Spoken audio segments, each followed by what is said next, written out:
আপনি যদি দেখেন আপনার পাশে একজন আপনার কোনো সহকর্মী বা অন্য কোনো মানুষ এমন কোনো কাজ করছে যেটি আপনার দলকে ক্ষতিগ্রস্ত করবে, সর্বোপরি আপনাকে ক্ষতিগ্রস্ত করবে, আপনার উপরে মানুষের আস্থা নষ্ট হয়ে যাবে, বিশ্বাস নষ্ট হবে। কারণ মানুষ জানে আপনি বিএনপির কর্মী। অন্য একটা লোক, আপনার অন্য কোনো সহকর্মী এমন একটা কাজ করবে যেই কাজে মানুষের আস্থা আপনার উপর নষ্ট হবে, আপনি কি সেটি করতে দিতে পারেন? সেটি কি করতে দেওয়া উচিত হবে? সেটি কি কারো করতে না উচিত হবে না।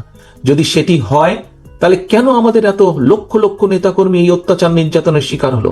কেন আমাদের হাজারো নেতাকর্মী খুনের শিকার হলো?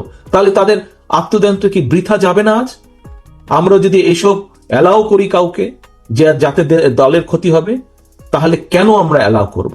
কাজী সহকর্মীবৃন্দ, বাংলাদেশের সবচেয়ে বড় দলের সদস্য হিসাবে আপনার দায়িত্ব যেমন গণতন্ত্রের ভিত্তিকে শক্তিশালী করা, আপনার অবস্থান থেকে সেই কাজে অবদান রাখা, একইভাবে বাংলাদেশের সবচেয়ে বড় রাজনৈতিক দলের সদস্য হিসাবে আপনার দায়িত্ব হচ্ছে নিজেকে এবং অন্যকে অবশ্যই এমন কাজ থেকে বাইরে রাখা যাতে করে দলের সুনাম নষ্ট না হয়। সহকর্মীবৃন্দ, এটি আপনাদের সকলকে নজর রাখতে হবে। এই দায়িত্ব আজকে আমি এই পবিত্র দায়িত্ব আপনাদের এখানে উপস্থিত প্রত্যেকটি সহকর্মীকে আজকে এটা দিয়ে যাই, দায়িত্ব দিয়ে এখান থেকে যেতে চাই। এই দায়িত্ব আপনার আমাদের সকলের, আপনার আমাদের সকলের এই দায়িত্ব। দলের সুনামকে যে কোনো মূল্যে আমাদেরকে দলের সুনামকে ধরে রাখতে হবে। যারা সুনাম নষ্ট করে তাদেরকে কোন রকম প্রশ্রয় দেওয়া যাবে না। প্রিয় সহকর্মীবৃন্দ, আরেকটি বিষয়, বড় দলের কর্মী হিসাবে, বড় দলের সদস্য হিসাবে, বড় দল হিসাবে আমাদের আরেকটি গুরুত্বপূর্ণ দায়িত্ব আছে। মানুষ আমাদের কাছে প্রত্যাশা করে। আপনাদের নিশ্চয়ই মনে আছে, বেশি দিন আগের কথা না, স্বৈরাচার পালিয়ে যাবার পর দেশে কিন্তু 3 দিন কোনো সরকার ছিল না, বলতে গেলে কোথাও সরকার ছিল না। কিন্তু সেই সময় দেশের আইন শৃঙ্খলা হোক এবং তার কয়েকদিন পরে আমাদের হিন্দু সমাজের সম্প্রদায়ের তাদের পবিত্র একটি ধর্মীয় অনুষ্ঠান উদযাপিত হয়েছিল, পূজা উদযাপিত হয়েছিল। এবং তখন আপনারা প্রত্যেকটি মানুষ, বিএনপির প্রত্যেকটি নেতাকর্মী, আমরা কেন্দ্র থেকে নির্দেশ দিয়েছিলাম, কিন্তু আপনারা প্রত্যেকে পরিশ্রম করে সেদিন আপনারা আইন শৃঙ্খলা বজায় রেখেছিলেন যাতে কোথাও কেউ কোনো সুযোগ নিয়ে কোনো অকারেন্স করতে না পারে। বিএনপি সারা বাংলাদেশে, মনে আছে নিশ্চয়ই আপনাদের এই ঘটনাটি, মনে আছে আপনাদের। কাজেই ওই যে 3 দিন সরকার ছিল না, তখনও আপনাদেরকে আমরা নির্দেশ পাঠিয়েছিলাম যে প্রত্যেক জায়গায় আপনাদেরকে জনগণের সাথে থাকতে হবে, জনগণের জানমালের ক্ষতি যাতে কেউ করতে না পারে সেই দায়িত্ব আপনাদের সকলকে নিতে হবে। এবং আপনারা সজাগ থেকেছিলেন, সতর্ক থেকেছিলেন। ফলে যখন কোনো দেশে সরকার ছিল না, যখন কোনো কিছু কাজ করছিল না, বিএনপির নেতাকর্মীরাই কিন্তু সেদিন দেশকে ধরে রেখেছিল, দেশের আইন শৃঙ্খলা পরিস্থিতিকে ধরে রেখেছিল।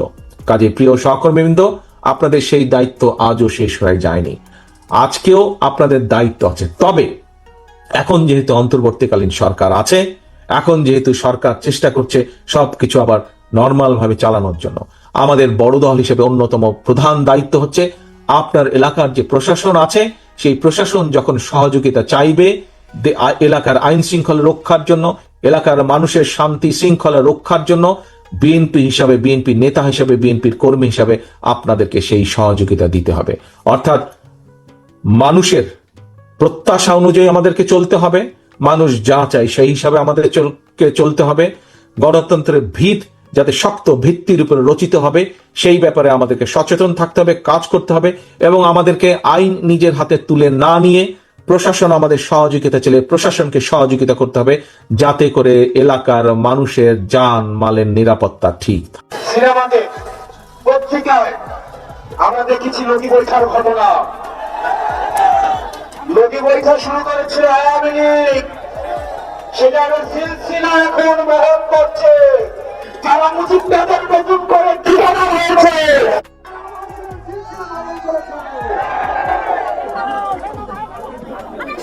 সেদিন থেকে রুমিন ফারহানারা 32 ভাঙার জন্য তারা মায়া কান্না জুড়ে দিয়েছে। সেদিন থেকেই বুঝে গিয়েছি যে এই দল চাঁদাবাজদের অভয়ারণ্য পরিণত হবে। আজকে শুনলাম একজন বলছে নেতা যদি অর্ডার দেয় 10 মিনিটে নাকি সরকার পতন করবে। বছর কোথায় ছিল? দেশনেত্রী বেগম খালেদা জিয়ার বাসার সামনে ট্রাকটা পর্যন্ত সরাইতে আসেন না। আমি জনগণকে বলবো, আজকের ঘটনাকে আপনারা মুড়ে মুড়ে আপনারা বিগ স্ক্রিনে মানুষকে দেখান, তারপর সিদ্ধান্ত নিতে বলেন যে পরবর্তী বাংলাদেশটা কোন চাঁদাবাজদের কাছে তুলে দিবে। প্রজন্ম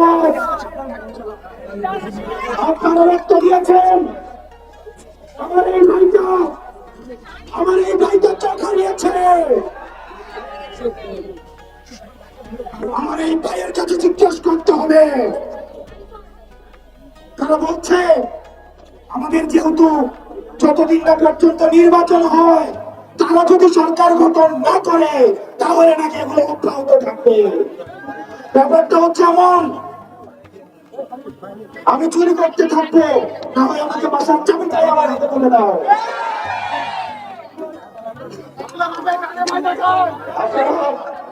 জেল থেকে বেরোয় বলছিলেন মাসুর বাচ্চারা,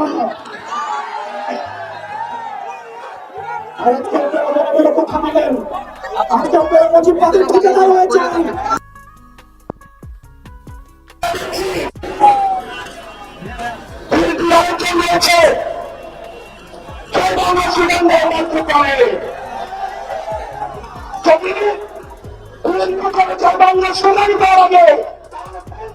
কি দরকার আওয়ামী লীগ করা উচিত।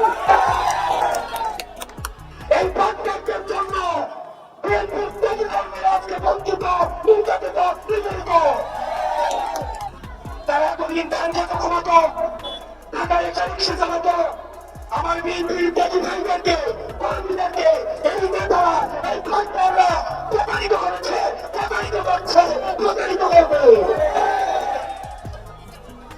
প্রিয় দেশবাসী, অনেক জায়গা রয়েছে বিএনপি, আমরা বর্তমানে দেখছি তাদের কারণে আওয়ামী লীগের সময় শুধু পতাকাটাই ছিল না, না হয় একজন মন্ত্রীর সকল সুযোগ সুবিধা দেওয়া ভোগ করেছে। আমি চ্যালেঞ্জ দিয়ে বলছি, বিএনপির শীর্ষ নেতৃবৃন্দকে চ্যালেঞ্জ দিয়ে বলছি, প্রয়োজনে স্বাস্থ্য আমি নিয়োগ করতে রাজি।